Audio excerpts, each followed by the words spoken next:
His success galvanized a young country. In 1816, our country elected a Revolutionary War hero as president. James Monroe fought in the Continental Army, leading a charge against German mercenaries fighting for the British. The enemy fired a musket ball at him. It severed his artery and he almost died. But the young captain rallied and grew to be governor of Virginia, Secretary of War, and one of our greatest presidents. In 1823, President Monroe said that the United States owed the success of that young country to the candor and amicable relations with other powers to affirm our national policy. President Monroe declared, "We should consider any attempt on malign countries to extend their system to any portion of this hemisphere as dangerous to our peace and safety." It was the Monroe Doctrine of 1823. And today, some 200 years later, we still marvel at the wisdom of President Monroe's declaration. We, like you, want borders and sovereign territories that are secure. We want unfettered access to key terrain and trade so that our nations can industrialize. And we want to prevent external powers from threatening our peace and independence in our shared neighborhood. This is the essence of the Monroe Doctrine. No external power will interfere in this hemisphere. Ours should be a region of strong, sovereign nations. It's the same principle that animates President Trump's defense approach today. President Trump and his Department of War are ushering in a new era of homeland and hemispheric defense, rooted in the unique heritage of our nation and your nations. Under President Trump, we restored the Department of War. You see, the Department of War was established by General George Washington and served our nation from its founding through our hard-fought victory in World War II. Many of your countries also once had ministries of war. Under President Trump, our nation has a newfound resolve that our founders would recognize, as Stephen alluded to and spoke to. They would recognize it, and they would appreciate it. We are at long last putting America, Americans, and the Americas first, ensuring peace through strength and restoring common sense. At our department, we're doing it by restoring the warrior ethos, rebuilding our military to historic levels, and reestablishing deterrence in this hemisphere and around the world. For too long, leaders in Washington and their foreign policy functionaries abandoned the simple wisdom of the Monroe Doctrine. They were consumed with the United States only going abroad. They ignored the warnings of President John Quincy Adams, who said that if our nation went overseas only in search of monsters to destroy, that we would cease to be the ruler of our own spirit and our own backyard. Under previous leaders, we grew obsessed with every other theater and every other border in the world except our own.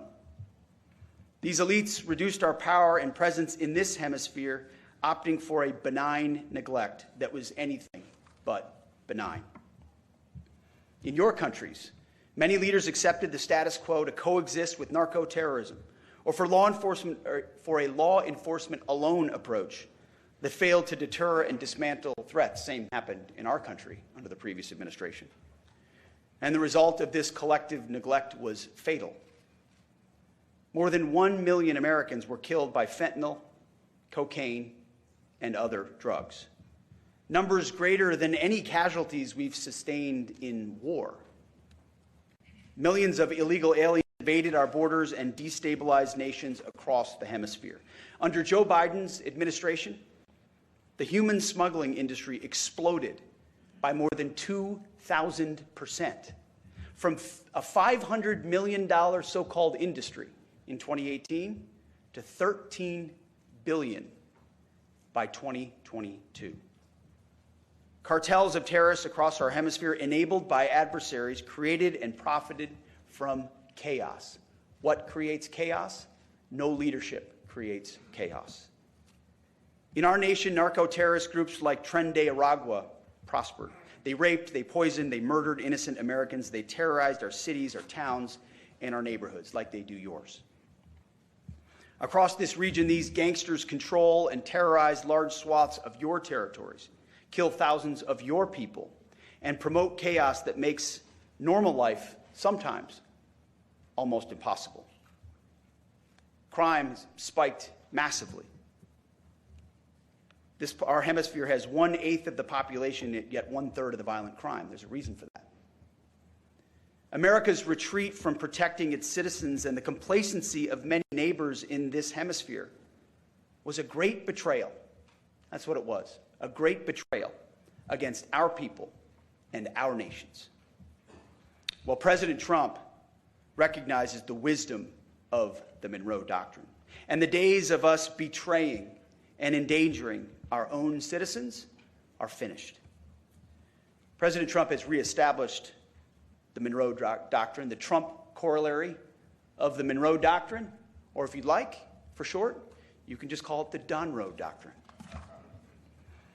Under President Trump, securing America's interest in the Western Hemisphere and keeping our homeland safe are our top national security priorities.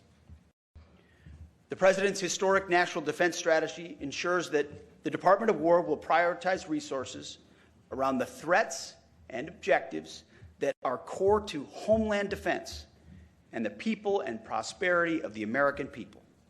And to start, the Department of War is once again defending our borders as a priority of our national defense. With our law enforcement partners, we are defending our borders and making our streets safe again. Crossings at our southern border, at the U.S.-Mexico border, have dropped to the lowest number in history. Murders nationwide have plummeted by more than 20%. We now have operational control of our southern border. 0 people are crossing our southern border. We will not rest until we have complete operational control of every inch of all of our borders. So it starts with us. We're addressing it, but we're not stopping there. Under President Trump, for the first time in history, the Department of War is on the offense against narco-terrorists as well. I should back up a step, though. In order to get 100% operational control of our border, we didn't just look at Border Patrol and say, that's your job. It's a law enforcement function. We deployed the United States military. Right now, the Division Command of the 101st Airborne is in operational control of the southern border. We ensured that the most capable assets we had in our country were deployed to our own border to defend that border against the narco-terrorists and drug dealers seeking to enter our country, not treating it simply as a law enforcement function, working with our partners, but recognizing it's a core military function. But going on offense with Operation Southern Spear has restored deterrence against the narco-terrorist cartels that profited from poisoning Americans. Last month, we went a few weeks without targeting a single boat. Why? Well, because we couldn't find a whole lot of boats to sink. And that's the whole point, is to establish deterrence from narco-terrorists who have been able to traffic almost unfettered. And if the consequence was simply to be arrested and then released, well, that's a consequence they'd already priced in a long time ago. A new dynamic had to be put in motion in order for their decision cycle to change. And when adversaries are forced to move out of comfortable positions, as you know, as military men and women, they're more vulnerable when they're moving in a different direction, which is also the point. Drug overdoses that kill our citizens have dropped. Flows of fentanyl, a weapon of mass destruction, are down 56%. We will continue to destroy these threats. In January, U.S. forces raided and arrested the most dangerous house and the most dangerous compound inside the most fortified fort in the capital city of Caracas of 2 indicted individuals, Nicolas Maduro and his wife, fugitives of the U.S.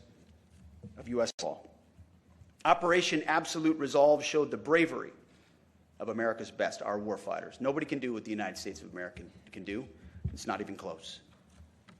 President Trump has shown what is possible when you reject the status quo delusion that threats to our homeland and our hemisphere are somehow secondary. America is prepared to take on these threats and go on the offense alone if necessary. However, it is our preference, and it is the goal of this conference, that in the interest of this neighborhood, we all do it together with you, with our neighbors and with our allies who are eager and willing and capable. To do this, to work together, we must first acknowledge what was lost and then understand what needs to be restored. All the nations represented in this room are offsprings of Western civilization. Our nations are and always will be united by our heritage, our history, and geography in this new world. We share the same interests. And because of this, we face an essential test: whether our nations will be and remain Western nations with distinct characteristics, Christian nations under God.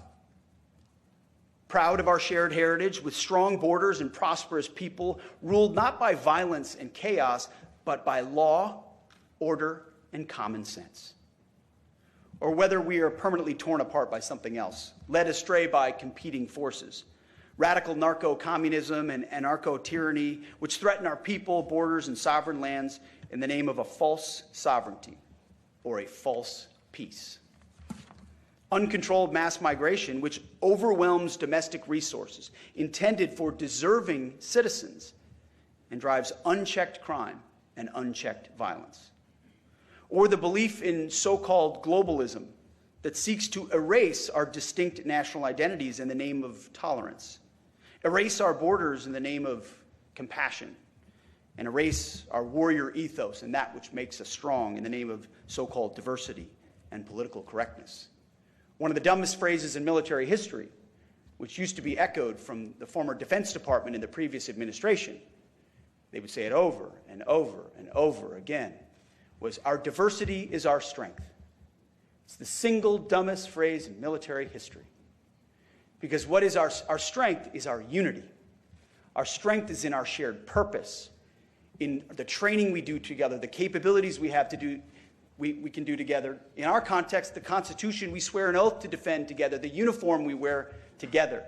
That is our strength. We reject other notions and offer a new choice. We must defend our national interest and restore our national identities. Otherwise, the outcome is the same. Our hemisphere will be poorer, more dangerous, and weaker.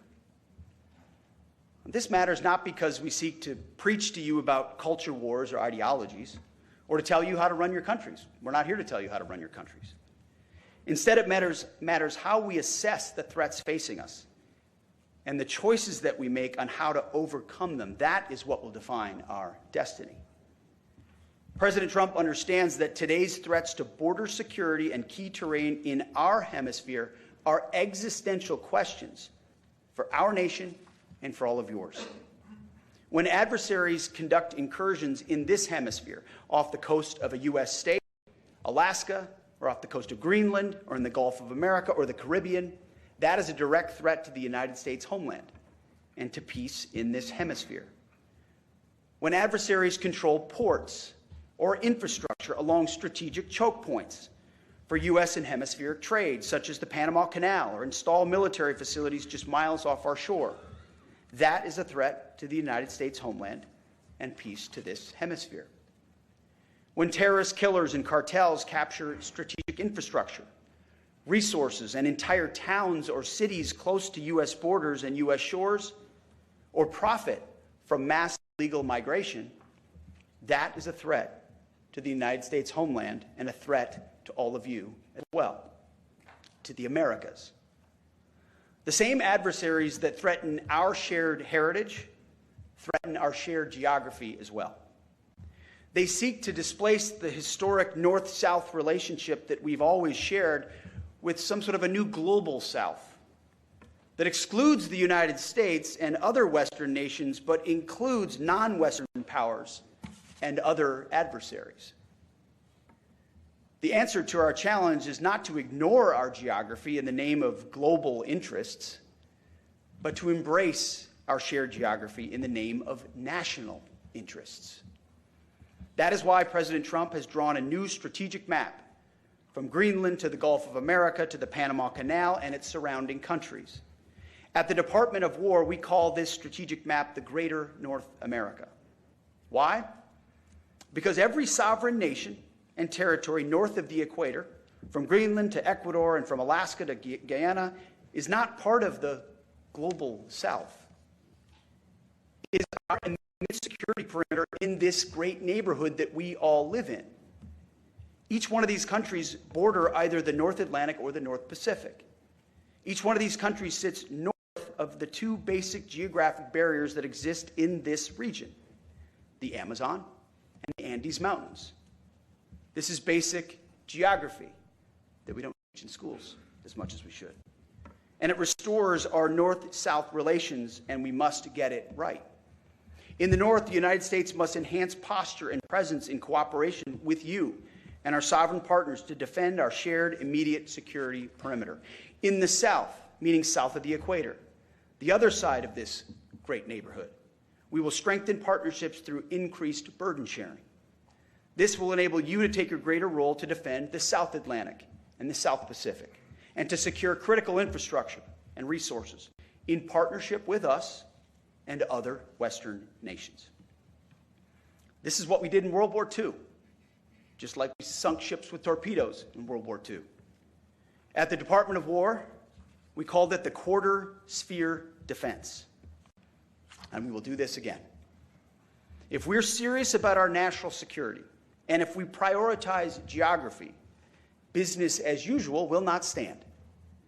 This means that for every country in this hemisphere, border security must be your top priority.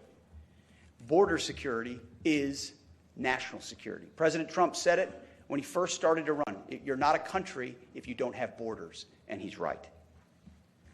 President Trump sealed our border by directing the military to mobilize resources and personnel to stop invasion by cartels and other criminal actors. You can do this as well, and many of you have.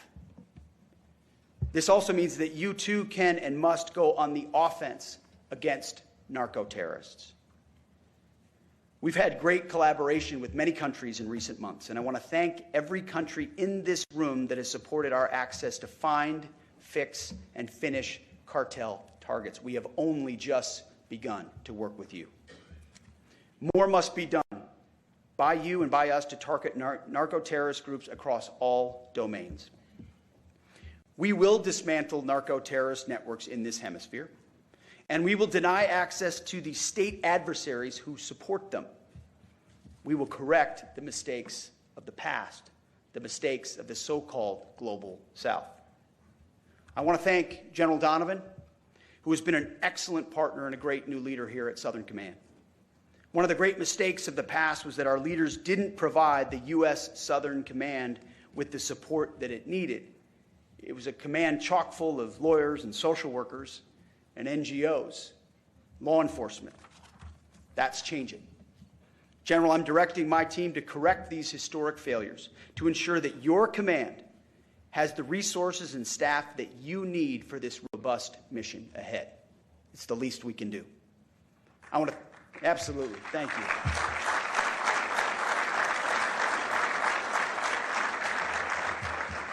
It's about time.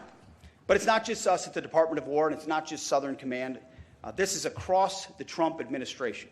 This is across the Department of War as well. Stephen Miller, thank you for your support and your leadership, for your clarity, understanding why this matters to each American citizen, and why the War Department is central to ensuring that it happens. It doesn't happen without President Trump, and it doesn't happen without your clarity and your leadership. I want to thank General Nordhaus as well for your support at every level. There's so many to thank. I see Corey Lewandowski here from the Department of Homeland Security. It doesn't happen without the Department of Homeland Security.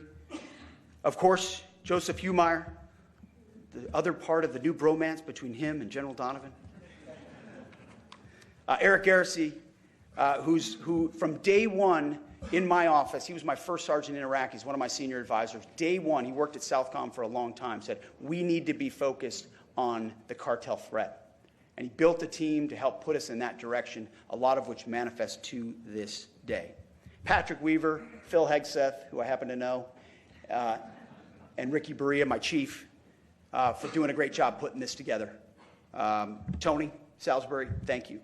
So many folks that every single day in Washington, I hope you know, are working hard to run as fast as you are, to stand alongside you in this mission. This is not a conference with flags so we can pat ourselves on the back. I can tell you that if I sold that to President Trump as the objective, he'd kick me out of his office. This is an operational conference to bring our countries more closely together to achieve a shared objective, and do so aggressively. This is not a one-way street. Every partner in this region has to do more and invest more in your security as well. We, like you, want a hemisphere of sovereign, secure, and prosperous nations. We, like you, want what another great American president, Teddy Roosevelt, called the permanent peace on this hemisphere, and it will require action from all of us. You know, our schools used to teach American school children about our blessed history. Every child in grade school grew up knowing the remarkable story of this country.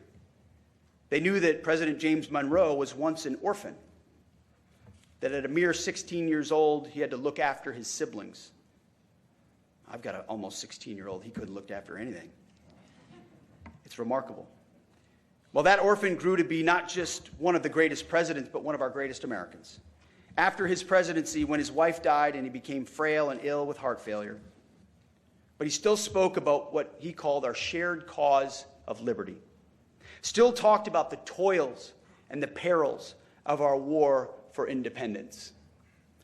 James Monroe, our 7th president, died on July 4th, the 4th of July, Independence Day, 1831, 50 years after 1776. What I like to say is, here at the Department of War, we're in the 1775 business, which is when Americans took up arms before they even declared independence. All of you are also in the 1775 business. Without the force of arms, without our militaries, we cannot keep our country safe. That's my responsibility, and it is yours. With Donald Trump in the Oval Office and with all of you here, we can still realize that long ago dream of James Monroe in our time. We will make the Americas great again. Thank you, and God bless you.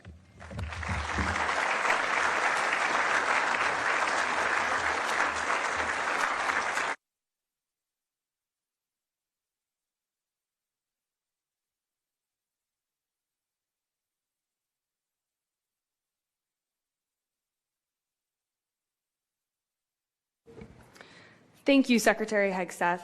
We now invite each of our partners to provide short remarks. Please deliver your remarks seated at your chair instead of coming up to the podium. Prime Minister Phillips of Guyana, you have the floor.